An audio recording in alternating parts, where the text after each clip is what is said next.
It's an exciting day around here. I just brought our 6 little baby sex-linked hen chicks home, and I've got them set up in an ice chest because it'll hold the temperature really well.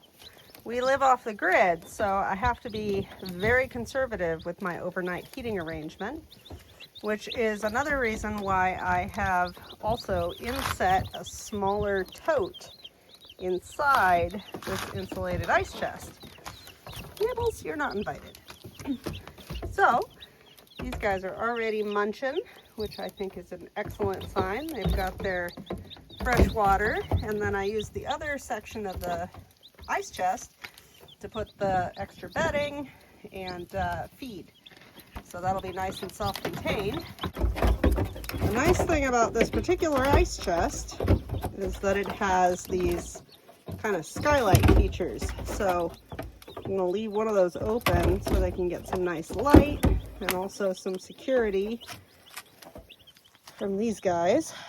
A little tip, when you have just a small number of chicks, don't fill your feed or your water container all the way, because they will make it dirty. And if you fill it all the way, you'll have to throw away all of it.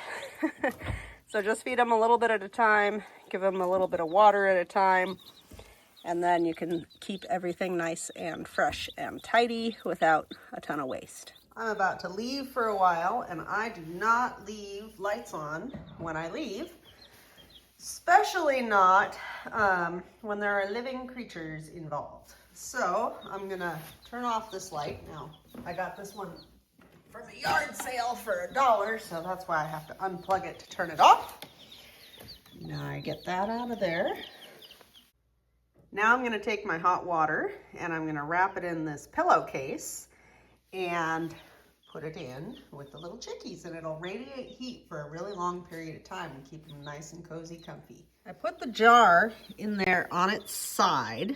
That way it won't tip over on top of the little babies. And now I'm taking the rest of the fabric and putting it out here, because that will keep that open for some ventilation, but the heat will remain, for the most part, trapped in there. Little chickies need a clean situation. So we're gonna do that. This is where it works out really nicely to have the tote down inset inside this big cooler. So I'm just gonna lift them out, and then I'm gonna put the chicks back in the cooler. If you don't use this method, you could just put them in a box or whatever you need to do while you clean their space. Come here, little one. And typically you wanna make these transfers as fast and smooth as possible because it reduces stress. Now I'm gonna take this outside and just dump it in my dumping grounds for this kind of thing.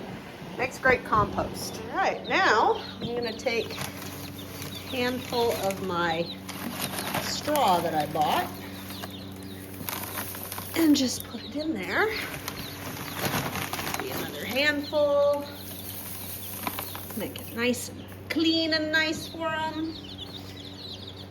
Now I am gonna set them up before I move the chicks back over, with the exception of their water, because I don't really want to spill that. So I'll set that over there. Put their little food dish in. You can, of course, get actual chick feeders. And I used to have one, but I couldn't find it. So any old dish will work in a pinch. They're just messy, and there's no real good way to avoid that. So the best thing to do is just not put too much food in at a time, I've found. All right, come on, little chickies. Time to go back home. Whoop. Whoop. They're so cute.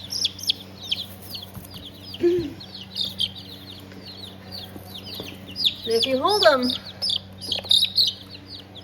just with their wings tucked into their little bodies, that's the safest way to transport them. And then we just plop them back in the ice chest here.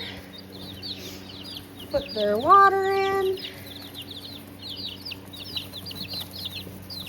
Now, we're all set again.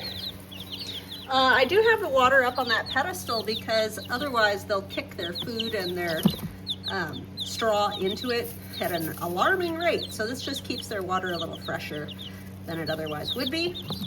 You do want to make sure though that it's on a stable surface so it doesn't topple over on them, because that wouldn't be fun. And now they're nice and clean and tidy, and they should be happy for another day or two. It's a big day around here. Time for the little baby chickies to move into the coop. They're starting to get very flighty, and we had an attempted jailbreak yesterday. Yeah, they went on this side right here. This chick went. So Careful. So now what we're gonna do, we've got the coop all ready for them with food and water. So now I'm gonna lift the little toad out very smoothly, hopefully. And for transport, a lid. a lid. Okay, now we're gonna go outside. Remember that coop from some of the videos, or just the one? I don't know which to refer to, but that's where the little chickies are gonna go. Let's see, we're opening it. All right, good job on the straw. Thanks. Sarah put the rest of the straw in the nest boxes. Are we just gonna dump the tote, or No, we're gonna pick them up because Clara's been handling them. can you do it? Because I wanna do it. They're like, Look at the big feet on that little chickie. Yeah. Okay, Looks go like ahead. the house with chicken legs, but with a chick body. Hey, jailbreak. Look at those large spines. There you go. I'll get this one. Okay, Hey, shall we close it? we shall. I wonder if they're gonna try to go down. They should. So we have their food and their water set up for them. The ladder. Yeah. They're sleeping. And we'll come out here and check on them in about an hour and make sure they've figured out how to go downstairs. Yeah. So after a couple weeks of successful transplantation into the coop, they're using both the upstairs and the downstairs, as is evident. And they are pretty happy.